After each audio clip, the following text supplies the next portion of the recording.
Dragana Mirković, nekada najpopularnija pevačica u Jugoslaviji, ovih je dana u opštem haosu zbog priprema pred humanitarni koncert koji će biti održan 30. septembra u Beogradskom centru Sava. Beograđanima će održati lekciju na temu Hitovi za sva vremena i to posle ravno 12 godina. Fokus je apsolutno na jednom humanom gestu, na tome, znači humanitarni je koncert u pitanju, u organizaciji, humanitarnoj organizaciji Potencijal i Veliko srce, znači za pomoć ljudima sa invaliditetom, ali ovo je već nešto što su prvo iz organizacije želeli, ja sam rekla, ali ljudi, meni je i lakše da ja vama dam taj novac koji treba. Međutim, oni su rekli, Dragana, nije samo poenta u novcu, poenta je da pokrenemo akciju. Lučis Kasidola od skoro je zabranjena na Pinku. Pa ne znam, to ćete morati da pitate čelne ljude Pinka. Ja stvarno ne znam. Možda ja nisam interesantna.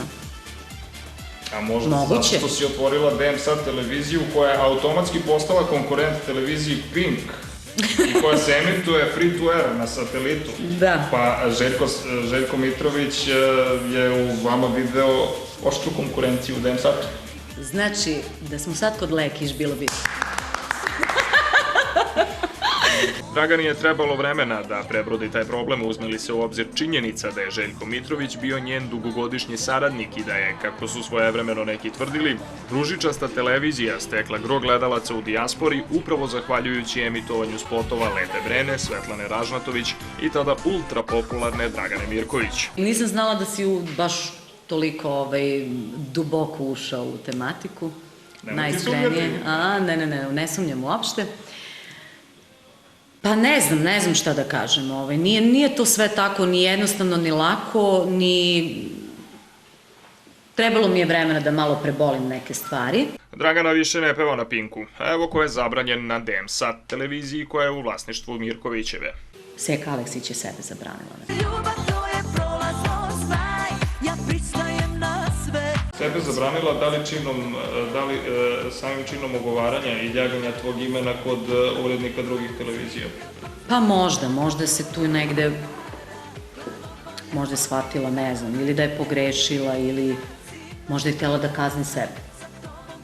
Da je zabranila sebe na DM-SAT televiziji. Ja i nisam zabranila. Ja ne zabranjujem nikoga, nikada, čak i one koji su mi jako loše učinili u životu, jer ne želim da jednostavno kažnjavam njihovu publiku. Njihova publika nije kriva za njihove postupke. Seka Aleksić od nedavno Piljkić imala je dugi niz godina besplatnu reklamu na Draganinoj televiziji. Mnogo. Ali nema veze. Ja sam to sa zadovoljstvom radila, ona je meni bila mnogo slatka i simpatična, ja moram da priznam. I nekako sam me gotivila, baš mi onako bila, simpa mi je bila jednostavno. Ali svakako čestitam joj venčanje, želim joj puno uspeha na solističkom koncertu i bez obzira na sve, ja joj sigurno nisam neprijatelj. Nedavno se u srpskoj štampi mogla pročitati priča da su navodno spotovi Dejana Milićevića zabranjeni na bugarskom TV centru Balkanika jer je Luče potegla svoje tamošnje veze. A kakve ja veze imam s Balkanikom? Čak vidim da i moji spotovi idu na toj televiziji. Ne znam stvarno gde je problem, da li ga uopšte ima ili je opet bilo potrebno malo da se medijski neko izreklamira i promoviše. On i ja smo se čuli, posle toga on je rekao, Gago, ovo nema veze sa mnom. Ja ništa ne mogu loše da kažem da Draganu Mirković, toliko smo lepo sarađivali, toliko sam ostavio pečat u njenoj karijeri, to jest uradio toliko dobrih fotografija i spotova i ona treba da mi bude zahvalna za to i da poštuje sve to, kao što ja poštujem tu šansu koju mi ona dala, da sarađujem s jednom vrhunskom zvezdom kao što je ona. Eto, hvala ti na informaciji, to nisam znala, ali imam previše normalan, uredan i miran život i onda sam mnogo dosadna za novinare, znaš? Evo šta Dragana misli o mogućem duetu sa Lepom Brenom. Iskreno čak mislim da je to lepa ideja, ako smo već kod toga. Znači, ne mogu da kažem, ne bih to radila kad bi to bilo super. Ali ja to nikad nisam rekla da bih želela. A sa Svetlanom Ražnatović? Nismo Ceca i ja pričale na tu temu, a sad koliko bi naši fanovi bili obradovani, nemam pojma. No, 90-ih je bio tabor kao... Nemam pojma, mnogo se nešto svađaju ti fanovi i ne znam baš koliko bi oni onako, kompletno bili obradovani, ali ono što sigurno znam to je da, ni Ceca ni ja ne bismo imali ništa protiv. Znači, daleko smo mi od svega toga. Sad je sve između nas. samo hoćeš, nećeš. Činjenica je da današnji turbo folk hitovi ne promovišu patrijarhalne vrednosti srpskog društva, već naprotiv blud. Evo primjera. Pitaću te kad još jednu popije na eks. Da li si za seks? Da li si za seks? Da li si Marko i Manueli puštala pesmu Da li si za seks? Nemam potrebe to da im puštam, pobogu. Zašto bih puštala deci da li si za seks? Pa to je nešto što se vrti na DM satu. Ko to peva? Stoja. Ajoj.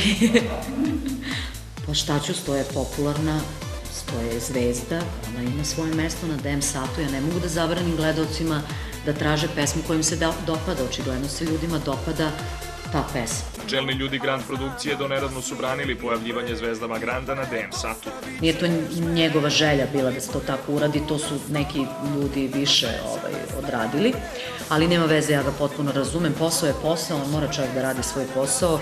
Meni jeste bilo teško i žao mi je bilo, jer mi se poznajemo mnogo godina i onako stvarno, moram da kažem, i prelepe trenutke smo proveli zajedno, Brena, Saša, ja, cela ta ekipa Indeksovo pozorište i najteže trenutke kad nam je Raka Đokić umro, koga smo svi mnogo voleli i tako dalje, ja to ne mogu da zaboravim. Znači, on ne može mene da uvredi nikada. Može da me povredi, ali ne može da me uvredi zato što ću ja njega uvek negde poštovati i gledati kao onog Sašu kad nam je, na primjer, bilo svima jako teško i kad smo plakali, ali smo se držali zajedno. Tako da ja to nikad neću zaboraviti i ne mogu da budem nikad protiv njega, bez obzira šta god da bude bilo, jer ja nisam surovi profesionalac. Dragana uopšte nije lako podnela posmrtne imitacije na njen račun sa adresa Mire Škorić i Dare Bubamare. Ne može nikom da bude prijatno ako neko ne imitira, nego karikira. To nije nikom prijatno. Ali nije meni bilo neprijatno zato što kao mene neko degradira ili ponižava. Ne, nego mi onako bilo, ipak smo mi kolege, mislim, malo mi onako bilo tužno. Ja nikad nikoga od mojih kolega ne bih imitirala. I na kraju moramo se zahvaliti Dragani jer nam je i pored silnih obaveza, umesto od 20, dala intervju od 60 minuta. Pogledaj sad. Katastrofa, ubiće me. Znači, ubiće me ljudi koji čekaju. Pa baš ti hvala, mislim, da sam znala, ne bih pristala nikad, ali hajde, molim.